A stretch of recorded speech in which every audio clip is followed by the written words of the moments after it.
Greetings.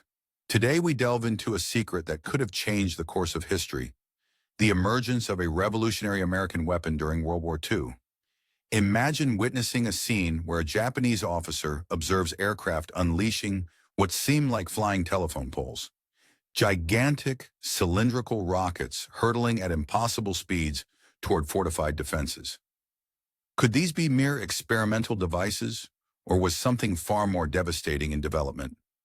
How did the U.S. manage to turn fighters into missile-launching platforms capable of leveling even the strongest bunkers?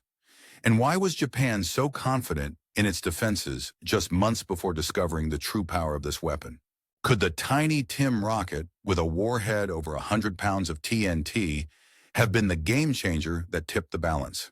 The answers to these questions reveal a hidden chapter of wartime innovation, one that might have rewritten history. Stay with us as we uncover how this terrifying new technology was kept from the world's knowledge and what it truly meant for the future of aerial combat. The most astonishing revelations start right now. On the early morning of April the 16th, in the year 1945, a scene of tense anticipation unfolded over Okinawa. At precisely 6 o'clock, Lieutenant Commander Tadashi Minobu, an officer of the Imperial Japanese Navy, found himself stationed on an observation post that had been carefully camouflaged to blend seamlessly with its surroundings.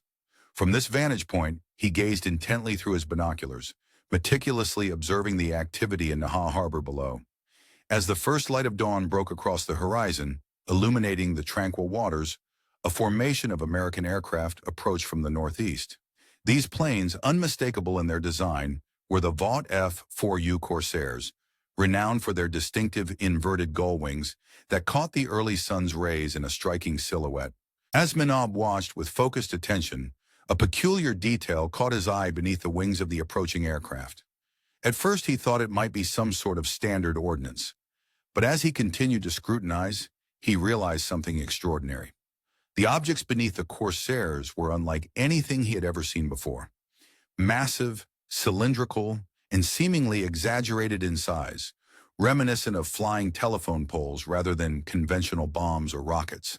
They appeared almost comically oversized, and their presence immediately signaled a potentially significant development in the evolving aerial combat strategies of the Americans. Before Minobu could fully grasp the implications of what he was witnessing, the lead Corsair released one of these enormous projectiles. The rocket, initially dropping from the aircraft's underbelly, briefly descended before igniting with a flash of brilliant flame erupting from its tail.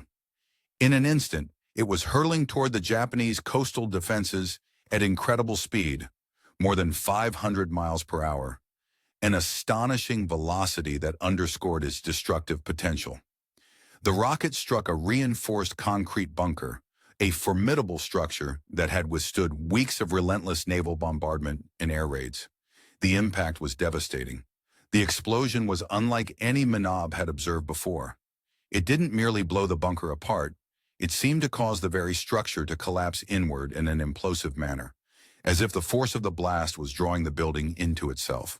Fragments of concrete, some as large as automobiles, were hurled hundreds of feet into the air, creating a chaotic shower of debris.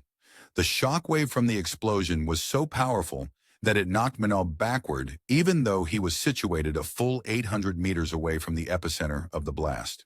The force of this weapon's impact was a stark revelation of its terrifying power. Later, Minobu would come to know from intercepted American documents that the missile used in this attack was designated the Tiny Tim, an ironically modest name for such a destructive device. The name belied the true nature of the weapon, a massive, cylindrical rocket with an 11 3/4-inch diameter, weighing over 1,200 pounds, and armed with a warhead containing a substantial 148 pounds of TNT. This missile was, in essence, a flying torpedo, capable of being launched from a single-engine fighter aircraft, a development that sent shockwaves through the military intelligence of the Japanese Empire. It was designed to deliver explosive power comparable to that of a battleship's shell, but with the agility and precision of an aircraft-borne weapon. Such a weapon had the potential to turn every fighter such as the Corsair or the Hellcat into a flying artillery platform, capable of unleashing devastating strikes on the most fortified and heavily defended targets. The revelation of the Tiny Tim rocket's existence and capabilities fundamentally altered the Japanese Navy's understanding of American offensive potential. Up until that point, they had prepared their defenses and tactics around conventional bombs and rockets, even bracing for the increasing threat posed by kamikaze attacks carried out by their own pilots. But the emergence of this massive high-velocity missile, combining the destructive capacity of large naval artillery with precision delivery, was a game-changer, revealing that the United States had developed a weapon capable of inflicting catastrophic damage on the most resilient fortifications and strategic positions. This development left the Japanese military in a state of alarm and reevaluation. The potential for such a weapon to be deployed against their heavily fortified bases and command centers posed an existential threat they had not previously envisioned. The capability to convert fighters into precise missile-armed platforms capable of delivering battlefield-shaking explosions fundamentally shifted the balance of power and introduced a new dimension to aerial combat. 3 months prior, in the bitter month of January of the same year, Vice Admiral Matagaki had examined intelligence reports regarding the American rocket program with a considerable degree of skepticism. From his headquarters at Koya Air Base, located in the southern reaches of Kyushu, he dismissed photographs showing American fighters carrying what appeared to be oversized rockets as mere propaganda or experimental weapons that wouldn't see practical use in combat. He assured his staff officers that the Americans were only resorting to theatrical displays, trying to intimidate Japan with weapons that were inherently impractical and unlikely to be employed effectively. And throughout the island of Okinawa, as well as across the main Japanese home islands, formidable concrete fortifications had been constructed with the aim of withstanding virtually any aerial assault short of the most intense naval bombardments. These heavily fortified defenses were part of Japan's meticulous strategy to hold back invading forces, built to absorb and repel attacks with a resilience that was meant to be nearly impregnable. At the heart of Japan's defensive planning was Captain Minor Genda, a highly skilled tactical strategist whose reputation for sharp insights and innovative ideas was well established. Genda had played a significant role in designing the attack on Pearl Harbor, showcasing his ability to think outside conventional military frameworks. Recognizing the evolving threat posed by American technological advancements, Genda issued a crucial warning as early as December of the year 1944.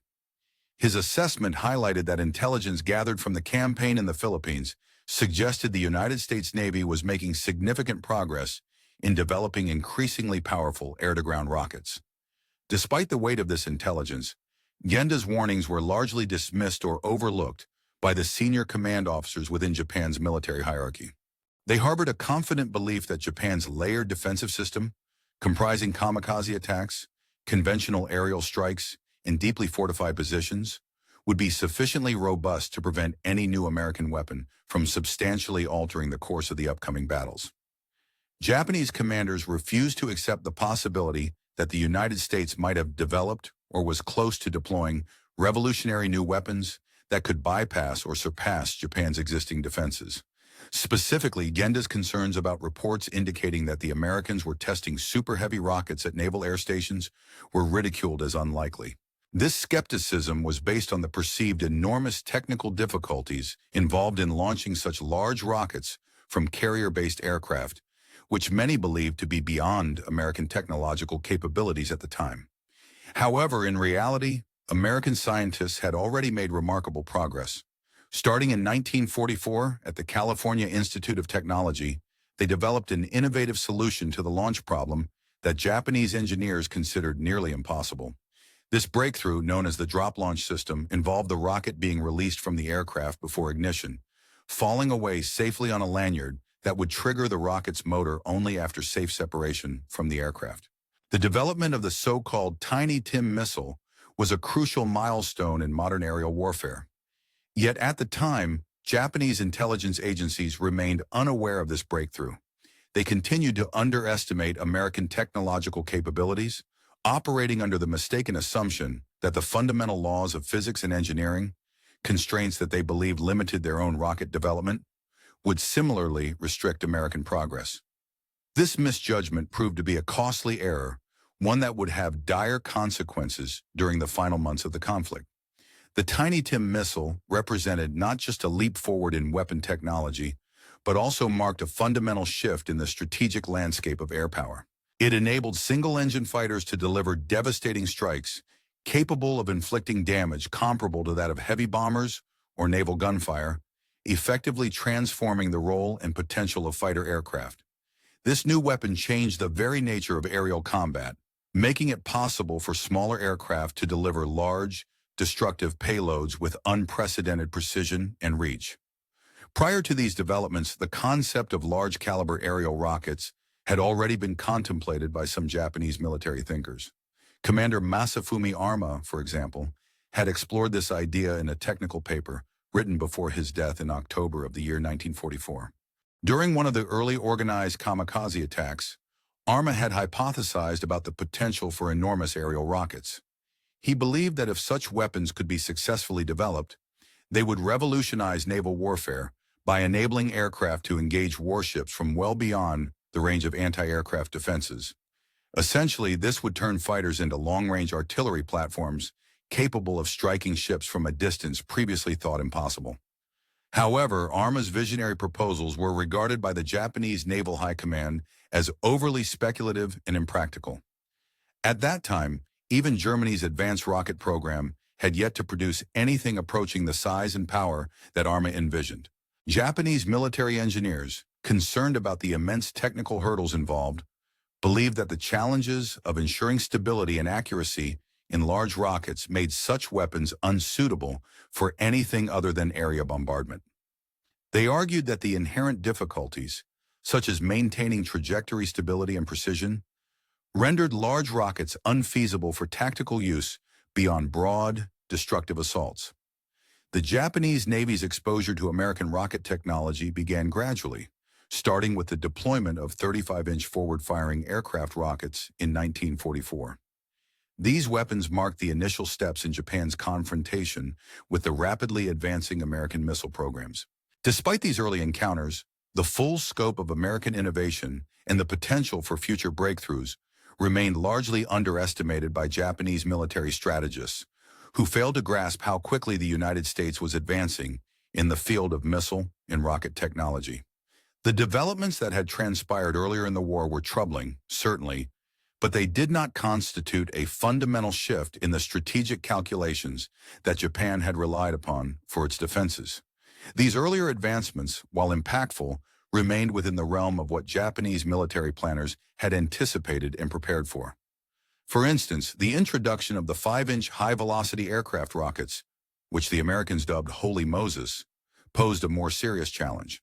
These rockets were capable of penetrating light armor and wreaking havoc on grounded aircraft. Yet they still fell within the expected scope of American technological advancements. They represented an enhancement in firepower that, while significant, did not drastically alter the tactical landscape that Japan had already envisioned. As the war progressed, reports began to surface about a new weapon system under development by the Americans, known as the Tiny Tim. Many Japanese officers initially regarded these reports as another incremental improvement, possibly a slightly larger rocket, perhaps 6 or 7 inches in diameter, never imagining that the United States had managed to develop an entirely different class of weapon with a diameter of roughly 11 3/4 inches. This leap was beyond their expectations, both technologically and logistically. In February of 1945, Lieutenant Saburo Sakai, one of Japan's most celebrated fighter aces who had already survived severe injuries earlier in the conflict, was stationed at Yokosuka Naval Base. During this time, he attended a military briefing focused on American advancements in weapons technology. He later recalled the dismissive attitude that prevailed among the senior officers when the topic of the Tiny Tim rockets was brought up. An intelligence officer mentioned ongoing tests of these giant rockets, which prompted laughter and skepticism among the assembled officers. One admiral, with a mocking tone, joked that perhaps the Americans intended to attach wings to their 16-inch shells to make them flight-capable. Despite Sakai's respect for American industrial capacity, he found it difficult to believe that rockets of such large diameters, exceeding even the German naval warfare's derivatives, could be practically deployed from fighter aircraft.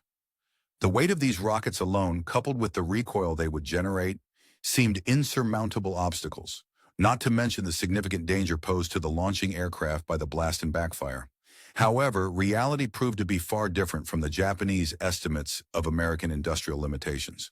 The United States' capabilities far surpassed expectations, especially in the case of the Tiny Tim program. This program benefited from resources that appeared almost fantastical from the Japanese perspective.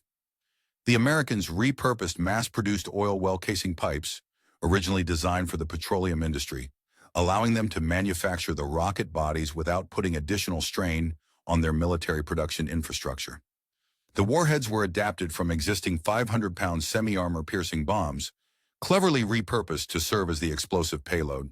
The rocket motor incorporated 4 modified charges taken from the Holy Moses rockets, effectively combining proven components in a novel configuration that bypassed the lengthy and complex process of developing entirely new propulsion systems from scratch. This approach epitomized the American method: pragmatic, results-driven, and prioritizing effective military outcomes over engineering sophistication or aesthetic elegance. Meanwhile, at the Kurai Naval Base, where the remnants of the once mighty Imperial Japanese Navy fleet lay anchored in apparent silence, Rear Admiral Kwesok Kimura, commanding the light cruiser Ioto and serving as the flagship of the combined fleet, observed the mounting defensive preparations with a growing sense of unease.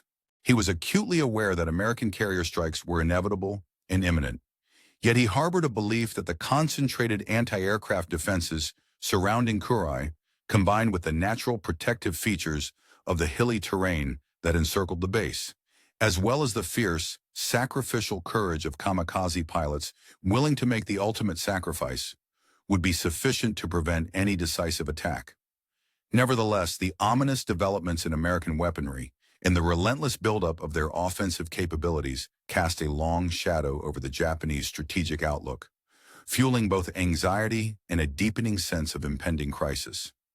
Devastating new threat that rendered many of their traditional defenses obsolete.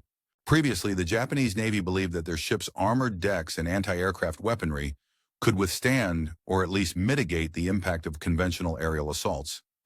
But the advent of these small yet extraordinarily powerful rockets changed everything, presenting a challenge that their existing tactics and technologies were ill-equipped to handle.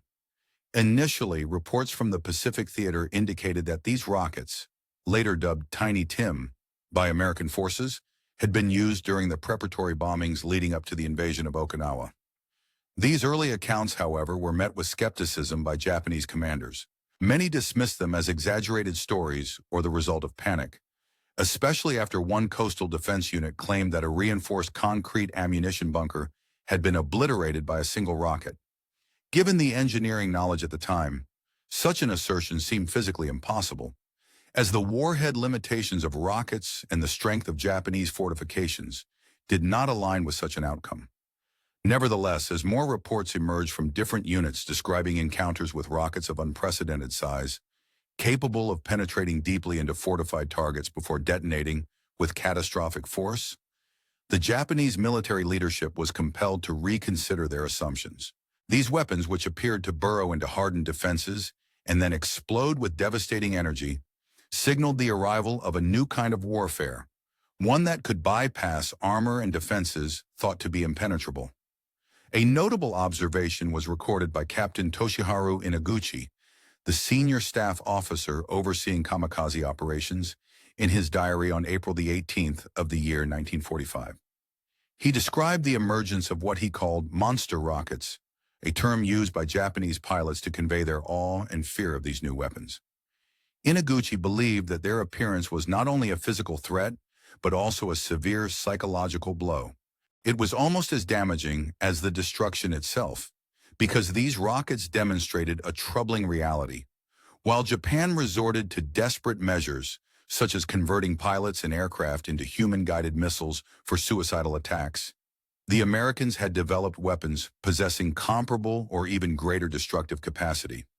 What made these rockets particularly alarming was their ability to be employed repeatedly by the same aircraft and pilot. Unlike traditional bombs or torpedoes, which were single-use, Their deployment indicated a significant technological gap between the two nations, one that was growing wider with each new innovation. Inaguchi, deeply concerned, feared that the dissemination and understanding of such advanced weaponry would further sap the morale of Japanese forces, who were already struggling to cope with the harsh reality of American material superiority and technological dominance. The destructive power of the Tiny Tim rockets was vividly demonstrated on April the 22nd of the same year, during an attack on the Japanese destroyer escort Amati. A pair of Marine Corsairs from VMF 312 found the vessel near Okinawa and carried out a strike that would leave a lasting impression on the Japanese naval personnel. Initially, Commander Misao Yamashita, the captain of the destroyer, was confident that his ship's maneuverability and robust anti-aircraft defenses would shield him from conventional aerial assaults. However, his confidence was shattered as he watched the Corsairs release their rockets from well beyond the effective range of his anti-aircraft guns. The rockets streaked toward the ship at astonishing speeds, their massive projectiles cutting through the air with destructive intent. One of the rockets narrowly missed, passing just meters behind the stern of the vessel, but the second struck midship, its warhead penetrating the hull before exploding inside. The force of the blast was so intense that it lifted the entire midsection of the destroyer, breaking the keel and sealing the ship's doom within seconds. The explosion was so powerful that it instantly claimed 93 sailors' lives and left the ship irreparably damaged. The immediate aftermath of this attack had a profound psychological impact on Japanese naval personnel. The incident vividly illustrated that traditional defenses and tactics were insufficient against this new formidable threat. It became painfully clear that the Tiny Tim rockets, with their ability to bypass armor and strike with devastating precision, had redefined aerial and naval warfare. This realization intensified the sense of vulnerability among Japanese forces, who recognized that their once reliable defenses were now rendered largely ineffective against such advanced technology, an unsettling sign of the technological arms race that was reshaping the battlefield in the final stages of the war. The advent of this new weapon radically altered the traditional defensive strategies employed by maritime forces, effectively neutralizing many of their previous advantages in battle. These rockets could be launched from distances beyond the reach of conventional anti-aircraft defenses, yet they possessed a level of accuracy comparable to that of dive bombers, a feat that allowed attackers to strike with deadly precision without risking exposure to the intense, concentrated fire that had historically safeguarded Japanese ships during the entirety of the war. Unlike torpedoes, which could sometimes be evaded or their damage mitigated through expert damage control techniques, these rockets delivered strikes with a speed and certainty akin to the devastating fire of naval guns. Their warheads, engineered to pierce armor before detonating, caused internal destruction so overwhelming that containment or repair seemed nearly impossible, often leading to catastrophic damage. Petty Officer Yoshio Nakamura, a survivor of the sinking of the Amatsake, later provided a harrowing account during interrogations conducted by American forces. He described how the crew's first warning of the attack was the sight of the incoming projectiles, which appeared as towering, flaming telephone poles streaking across the sky. By the time anti-aircraft batteries could swivel into position to track the attacking craft, the rockets had already been launched and were rushing towards their targets. The entire ordeal, from the initial sighting to impact, lasted less than 30 seconds, a fleeting span that left little room for response or defense. Nakamura also conveyed the profound sense of helplessness experienced by the crew, who had been trained to defend against traditional aerial assaults but found themselves utterly unprepared for a weapon that combined the long-range reach of naval gunfire with the pinpoint accuracy and speed of dive-bombing aircraft. This was a threat that would have been considered marginal or negligible just months earlier by the headquarters of Imperial Japan in Tokyo, yet it now loomed as a formidable challenge. The emergence of these rockets ignited intense debate among military officials. Army officers argued that the weapons were likely few in number and of limited effectiveness, and that initial experimental systems rushed into combat were prone to unreliability. Conversely, Navy officers who had witnessed their ships being destroyed believed that the Tiny Tim rockets represented a fundamental shift in the naval balance of power. They argued that this new technology enabled American tactical aircraft to function effectively as flying heavy artillery, delivering devastating payloads with unparalleled precision. The significance of this development was further underscored by the statements attributed to Vice Admiral Takajiro Onishi, the father of the kamikaze program. He reportedly claimed that these rockets demonstrated the Americans' technological mastery and had effectively solved the problem Japan had sought to address through its suicide attacks. The challenge of delivering large explosive payloads accurately against heavily fortified targets. Unlike human sacrifices, these rockets achieve strategic and tactical goals through advanced technology, reducing the need for kamikaze pilots to risk their lives. The industrial capacity required to produce these Tiny Tim rockets was staggering, and Japanese planners found it difficult to comprehend the scale of American manufacturing. While Japan struggled to produce enough conventional ammunition to supply its remaining forces, often scraping together resources for each kamikaze mission, the United States had established a production line capable of manufacturing such formidable rockets using repurposed industrial materials. The rocket bodies, for instance, were crafted from oil well casings, which were produced at a rate that would have consumed Japan's entire steel allocation for aircraft manufacturing. For the Americans, this was merely a matter of reallocating surplus industrial capacity to meet their strategic needs. Each of these Tiny Tim rockets contained more explosive power than most Japanese fighter bombers could deliver with conventional bombs. This immense destructive capability, coupled with their range and accuracy, made them a new kind of weapon, one that could change the course of naval battles by making traditional defenses obsolete and forcing a reevaluation of tactics across all theaters of the war.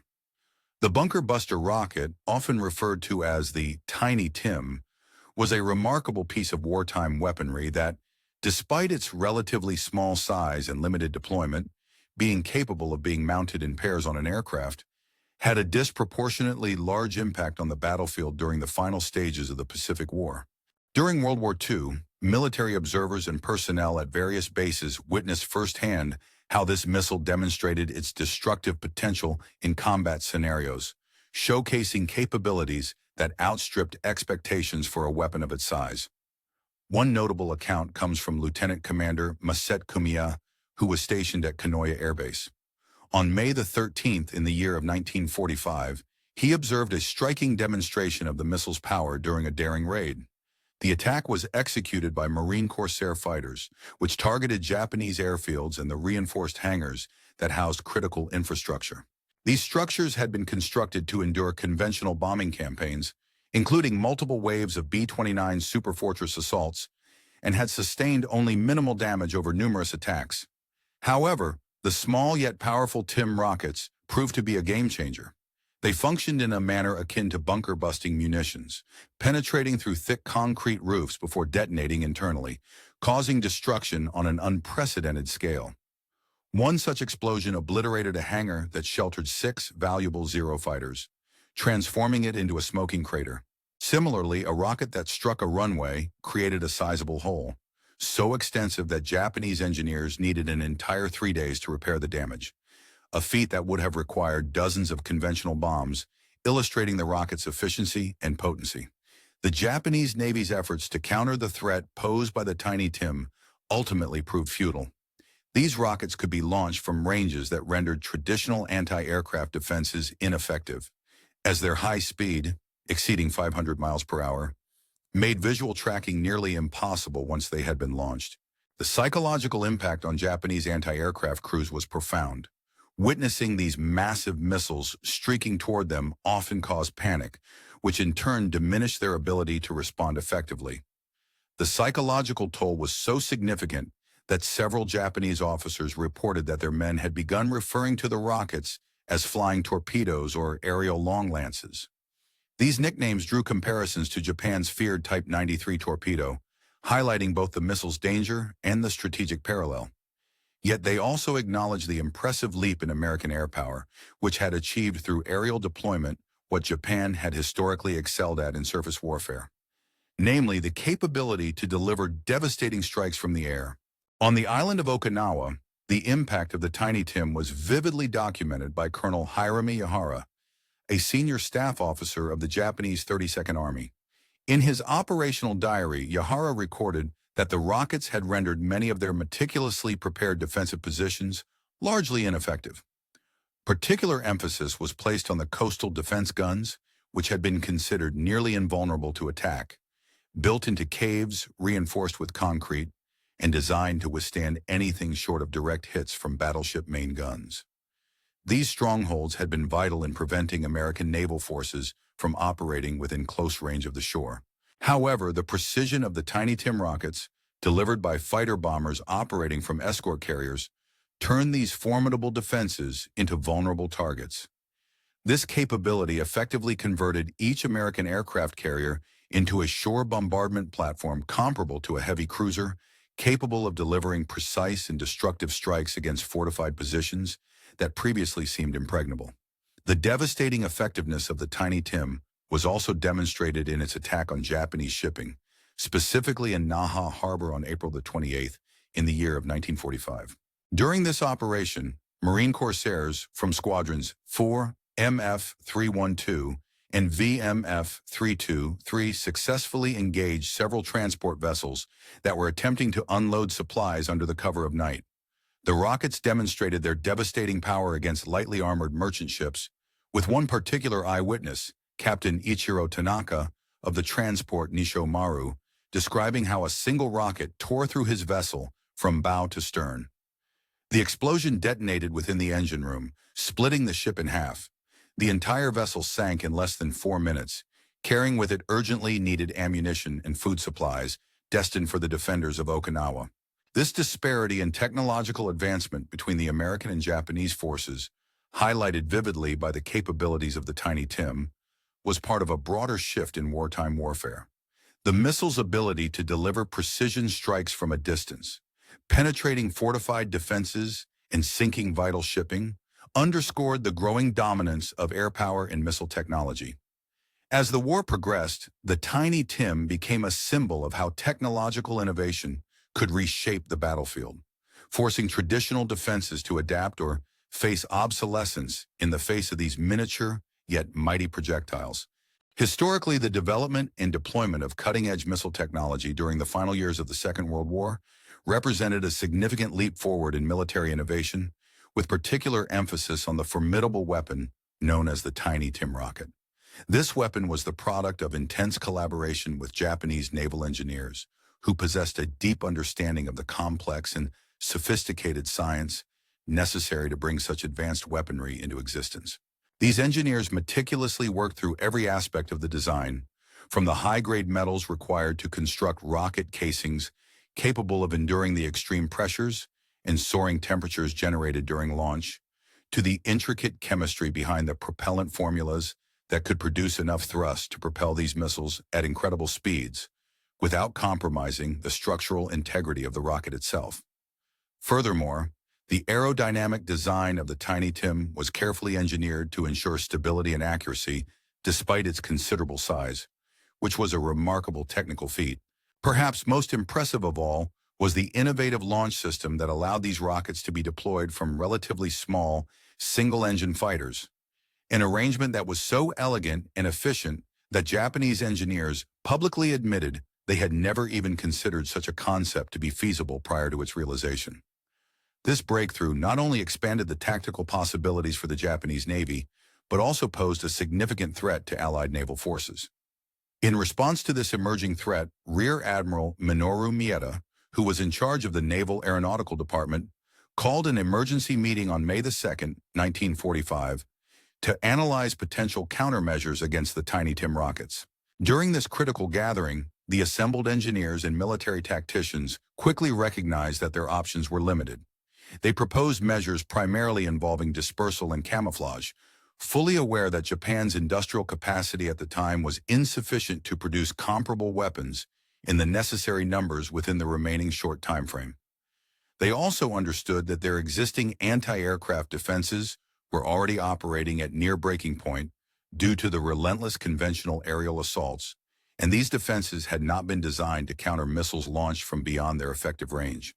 This realization led Admiral Mieta to conclude in a formal report to the Naval High Command that the Tiny Tim represented a fundamental shift in the tactical landscape, an entirely different category of threat that differed not just in scale, but in nature and capability from traditional aerial attack systems. The most striking demonstration of the Tiny Tim's destructive potential occurred during the raids on Kurai Naval Base in July of 1945, an attack that underscored the weapon's formidable effectiveness. At that point, the Japanese Navy's remnants were anchored there, debilitated by fuel shortages, which had largely immobilized their fleet. Yet they still maintained substantial anti-aircraft firepower. Commanding the battleship Nagato, Rear Admiral Makoa had positioned his vessel deep within a cove at Yokosuka, surrounded by a network of anti-aircraft positions, under the assumption that any air assault would have to pass through a deadly gauntlet of defensive fire. However, when the American forces launched their attack on July the 18th, the Tiny Tim rockets completely transformed the battlefield dynamics. According to some reports, one of these rockets, possibly a DUD, managed to penetrate Nagato's hull entirely, an outcome that shocked Japanese military personnel and shattered their confidence in their defenses.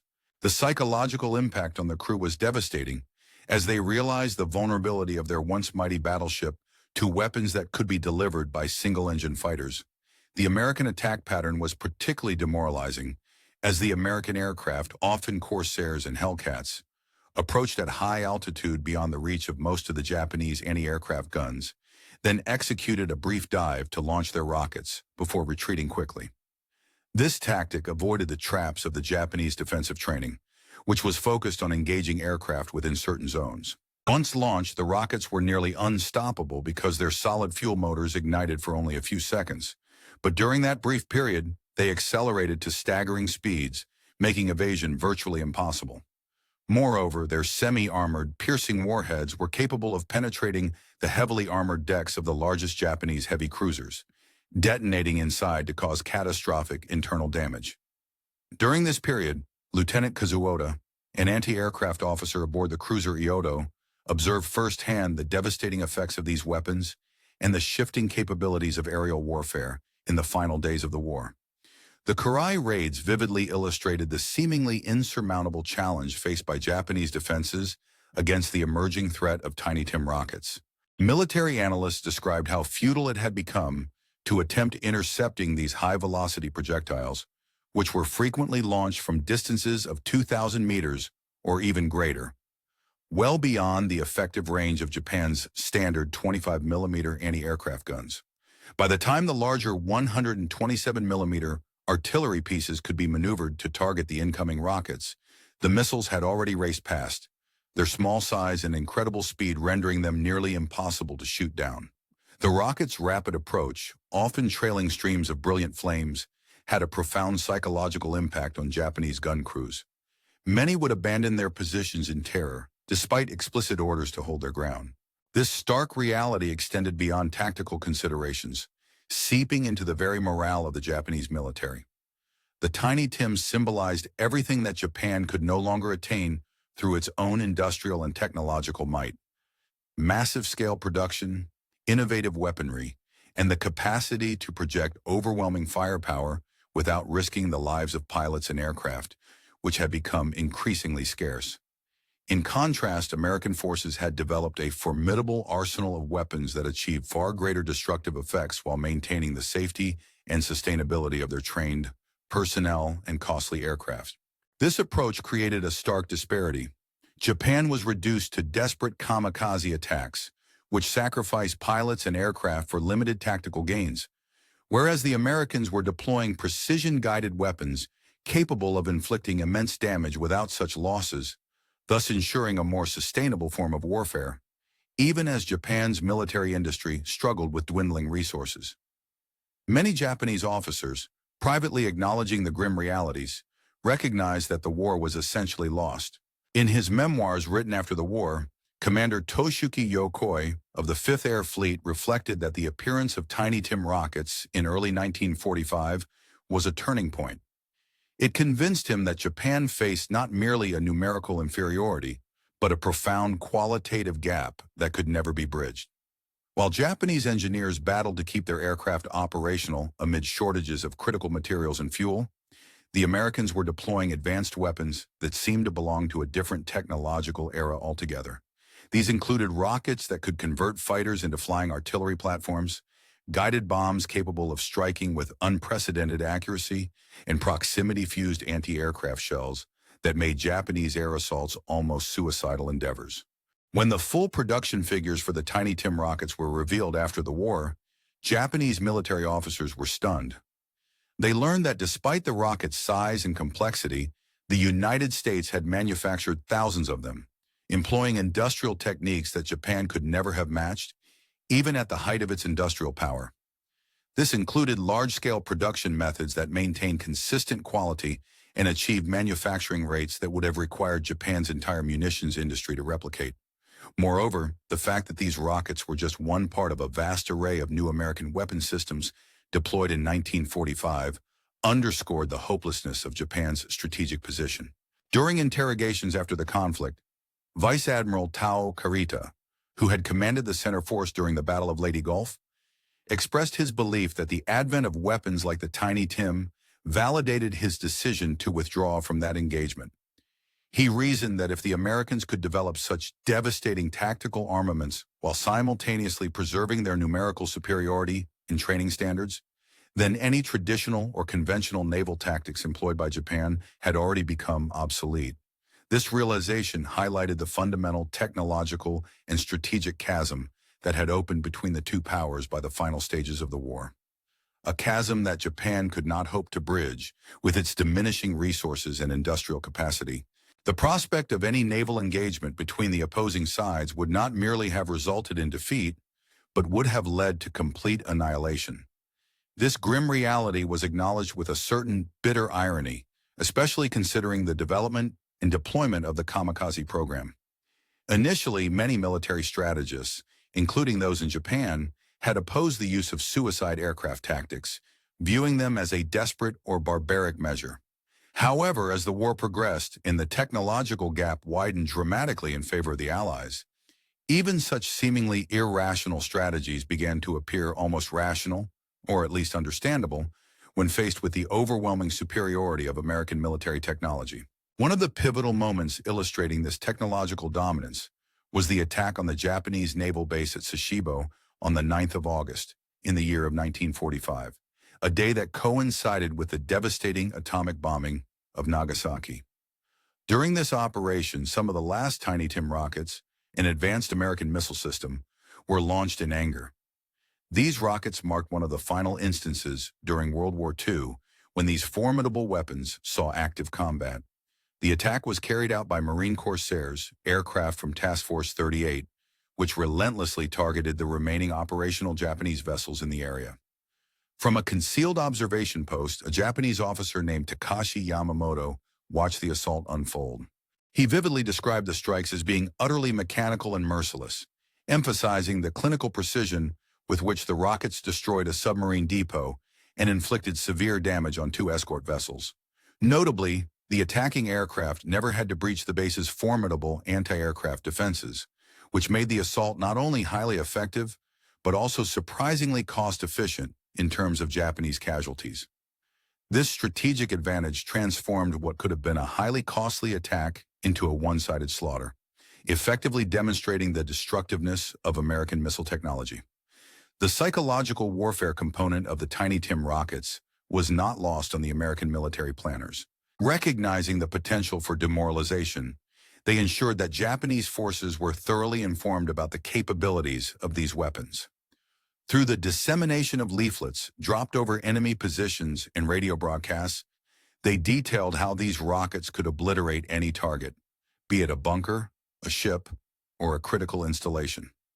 The detailed descriptions of such destructive capacity served to instill fear and despair among Japanese troops and officers alike. The knowledge that American fighters could deliver such devastating firepower contributed significantly to the erosion of Japanese morale during the final months of the war. Many Japanese officers privately admitted that their resistance had become not merely futile, but utterly meaningless in the face of such overwhelming technological superiority. Reflecting on these developments, Captain Mitsuo Fuka, who had commanded the Japanese fleet during the attack on Pearl Harbor and who survived the war, wrote in his memoirs that the Tiny Tim rocket epitomized the zenith of American industrial warfare. He described it as a weapon that, on the surface, seemed crude in concept, a giant rocket akin to a flying battleship shell, yet was in reality the product of sophisticated engineering and scientific innovation. Its creation required significant advances in chemistry, metallurgy, and aeronautics, making it a marvel of modern military technology. Fuka also noted that, at the outset of the war, Japan boasted a tactical advantage through its superior aircraft and tactics. Nevertheless, by 1945, the United States had reversed this situation entirely, leaving Japanese forces like samurai, armed with swords facing an opponent wielding machine guns and ballistic missiles, a stark reflection of the technological disparity that had developed. The final assessment of the Tiny Tim by the Imperial Japanese Navy, compiled as part of the post-war United States Strategic Bombing Survey, acknowledged that the weapon had produced tactical effects far beyond what its limited employment numbers might suggest. The rocket succeeded in destroying vital installations, sinking valuable ships, and perhaps most critically, exposing the futility of Japan's continued resistance. It demonstrated to Japanese military leaders that they faced an enemy capable of deploying such advanced weapons while executing operations across the entire Pacific theater. Several Japanese officers admitted that the appearance of the Tiny Tim and similar cutting-edge weapons early in 1945 had convinced them that Japan's defeat was not just probable, but inevitable and imminent. The story of the Tiny Tim's influence on Japanese forces uncovers a deeper, more profound truth about the nature of the Pacific War. It reveals that technological innovation and the relentless pursuit of strategic superiority played crucial roles not only in battlefield outcomes, but also in shaping the psychological and moral fabric of the conflict. Ultimately, the deployment of such formidable weaponry hastened the collapse of Japanese resistance and underscored the profound shift in warfare brought about by the most advanced military technologies of the era. In the final stages of the conflict, far beyond the destructive reach of atomic bombs and the relentless B-29 bombing campaigns, it was the deployment of sophisticated weapons, such as these rockets, that vividly illustrated the widening technological chasm between the opposing sides. These rockets, with their formidable power and precision, served as daily reminders of America's unmatched military innovation. Every Japanese soldier and sailor could grasp the stark implications. These weapons, equipped with rockets far larger and more powerful than anything Japan possessed the capacity to obliterate fortified positions in mere seconds, fortifications that had taken months of painstaking labor to construct. Such tangible displays of American technological superiority, repeated time and again in various engagements, wore down Japanese morale more effectively than any propaganda effort could achieve. Following the war, Rear Admiral Somu Toyota, who was the final chief of Japan's Naval General Staff, openly acknowledged that the advent of weapons like the Tiny Tim rocket had rendered Japan's defensive strategies fundamentally obsolete. His assessment was based on the fact that Japanese military planning traditionally assumed that American forces would need to come within the range of Japanese defenses to mount effective attacks. This assumption applied whether the United States was conducting conventional bombing raids, naval gunfire support, or ground assaults. However, the introduction of weapons like the Tiny Tim altered this paradigm entirely. These rockets allowed American forces to operate from safe distances, systematically destroying Japanese defenses with minimal risk to their own personnel. The final battles, in light of this technological leap, essentially transformed into executions rather than traditional forms of combat, an unsettling shift that underscored the lethal efficiency of the new weaponry. When American engineers examined the technical specifications of the Tiny Tim after the war, they uncovered just how far ahead American weapons development had traveled. The rocket's 24-nozzle motor, which provided stable and reliable thrust despite its relatively large size, represented a level of engineering sophistication that Japan had not yet achieved. The mechanical time fuse, capable of being set to detonate at precise depths after penetration, showcased an advanced understanding of ammunition design, an innovation Japanese industry could not match at that time. The reliability of these complex weapons in everyday combat scenarios further reflected the high standards of quality control and manufacturing excellence that the United States had cultivated. standards that Japan, even during peacetime, had not managed to attain. During post-war interrogations, Lieutenant General Torishiro Kawabe, the Deputy Chief of Japan's Army General Staff, admitted that the Japanese military had severely underestimated the impact of American tactical weapons development. Instead, their focus had been largely on strategic bombing campaigns and conventional ground forces. This oversight proved critical, as weapons like the Tiny Tim rocket had rendered many of Japan's defensive preparations irrelevant. Extensive fortifications built across the home islands, designed to withstand conventional bombing and artillery, proved vulnerable to precise, rocket-delivered heavy warheads, capable of bypassing years of defensive efforts with devastating effect. These rockets, carrying heavy payloads, essentially negated the years of preparation invested in concrete and steel fortifications. The financial implications of the Tiny Tim program, when revealed to Japanese military officials after the conflict, seemed almost inconceivable. The Americans had invested more money into developing and producing these advanced rockets than Japan had spent on its entire naval aviation budget for the year of 1945. Yet this expenditure represented only a tiny fraction of the overall American military budget, highlighting the vast industrial capacity and technological prowess of the United States. It underscored a sobering reality. Japan had challenged a military-industrial behemoth, capable of pursuing dozens of advanced weapon systems simultaneously, and had found itself increasingly outmatched by the sheer scale and sophistication of American technological innovation. During the final stages of the Pacific War, the United States deployed an array of advanced weaponry designed to strike multiple targets simultaneously, all while maintaining a formidable conventional military force that had already vastly outnumbered and outpowered Japanese defenses by countless orders of magnitude. Among these innovations was the development of the Tiny Tim missile, a weapon that fundamentally reshaped the expectations and strategies of combat for both sides. Commander Yoshimatsu Nakajima, a seasoned Japanese officer who had played a key role in orchestrating the island nation's defensive plans against what was anticipated to be a massive American invasion, observed that the advent of the Tiny Tim missile rendered many of their previous assumptions about American assault tactics obsolete. Previously, they believed that the rugged coastal defenses, comprising caves, gun emplacements, and fortified command posts, would force American naval forces to keep considerable distances from the shoreline, thereby reducing the effectiveness of pre-invasion bombardments. However, the presence of fighters capable of delivering 12-inch caliber warheads with pinpoint accuracy from escort carriers operating far offshore dramatically altered this calculus. This technological leap meant that, before the first landing craft even reached the beaches, virtually every vulnerable point, every cave entrance, gun emplacement, and command post could be targeted and destroyed in a systematic and precise manner. The stark contrast between Japanese and American approaches to warfare could not have been clearer than in their respective weaponry, exemplified by the Tiny Tim missile. Japan had traditionally relied on spiritual resolve and the willingness of human soldiers to sacrifice themselves, epitomized by the kamikaze program to compensate for material disadvantages. In stark contrast, the Americans prioritized industrial efficiency and technological innovation, creating weapons that delivered superior destructive power while minimizing the loss of human lives.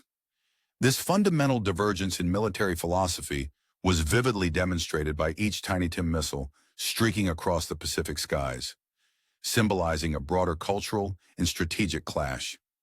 For Japan, the reliance on human sacrifice and spiritual valor contrasted sharply with the American application of industrial ingenuity and technological dominance, an ideological divide that underscored why Japan's defeat extended beyond mere military failure to a clash of civilizations.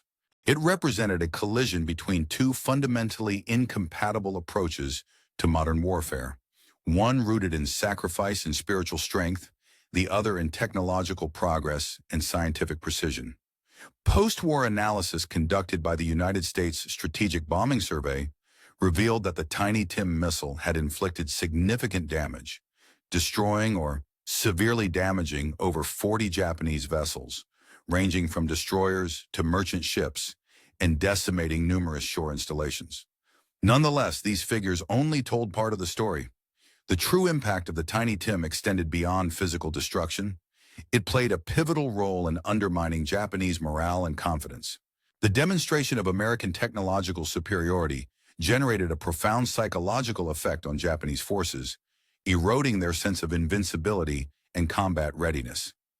This erosion of morale was arguably more consequential than the tangible damage inflicted, as it contributed directly to the disintegration of organized resistance and hastened Japan's eventual capitulation and unconditional surrender.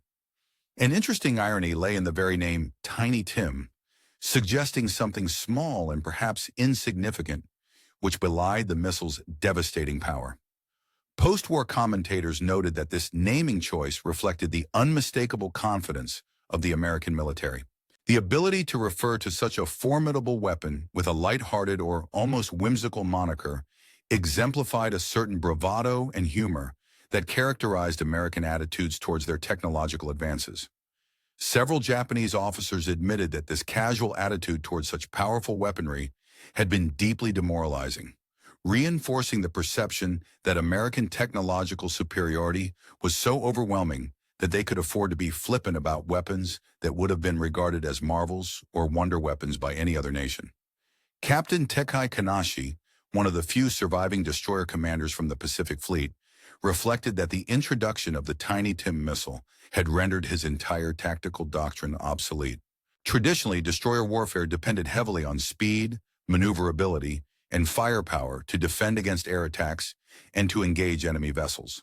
The advent of rockets like the Tiny Tim altered this paradigm, making traditional tactics less effective and forcing a re-evaluation of naval combat strategies altogether.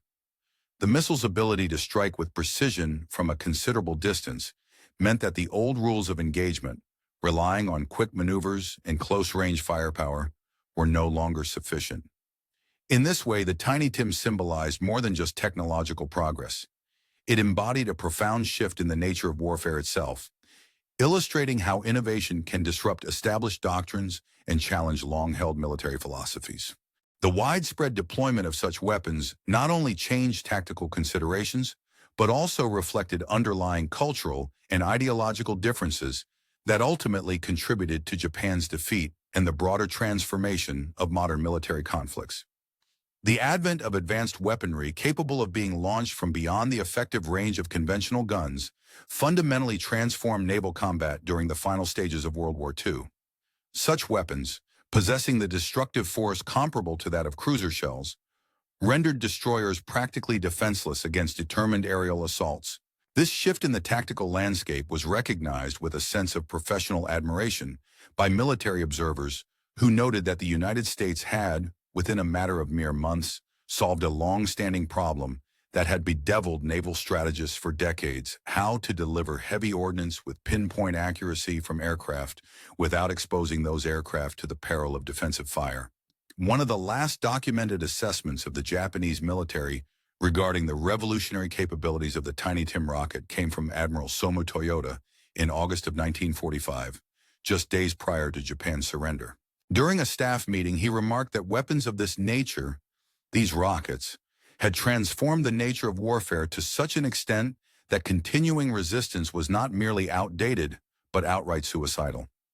Japan lacked any effective response to America's standoff weapons, which could systematically demolish defensive positions from a distance, all without risking valuable aircraft or ships. Admiral Toyota reportedly expressed that the emergence of such weapons systems early in 1945 led him to the stark conclusion that Japan faced only two options: either surrender or face complete annihilation. He believed that there was no room for negotiated peace when faced with the overwhelming destructive power that these weapons represented. The significance of the Tiny Tim rocket persisted long after the war had concluded, ingrained in Japanese military memory.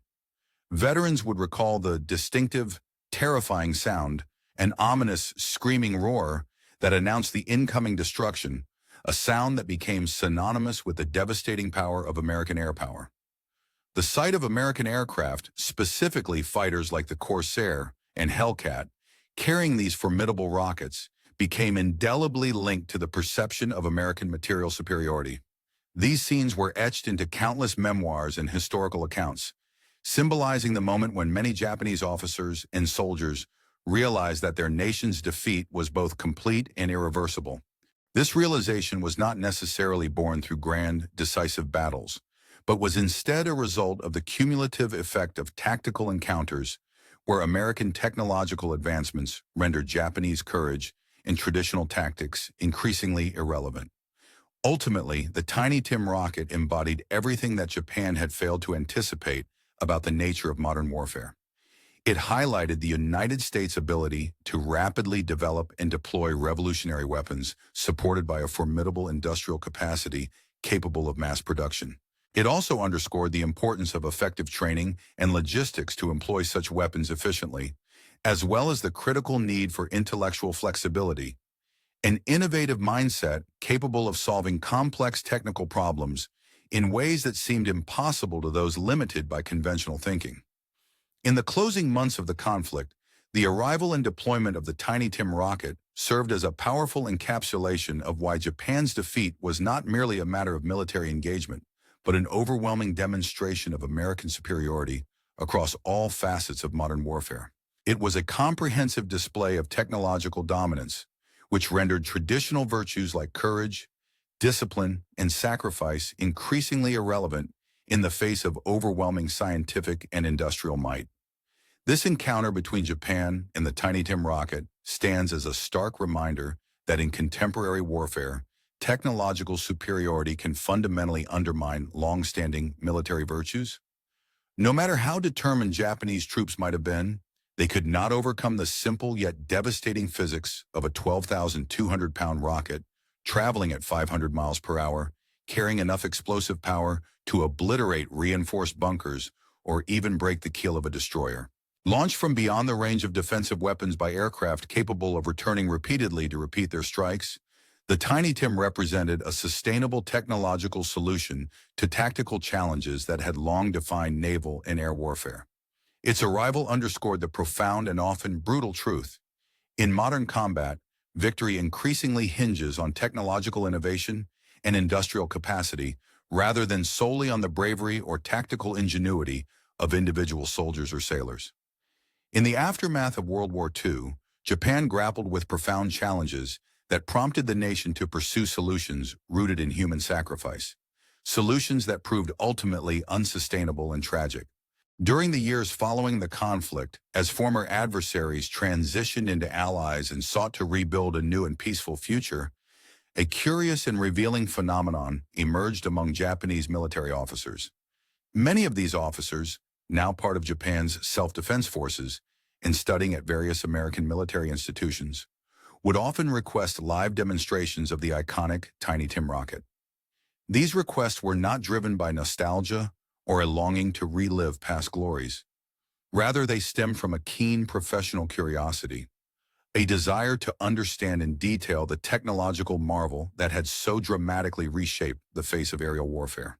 American military instructors observing these requests would often notice a complex blend of emotions reflected in their Japanese counterparts.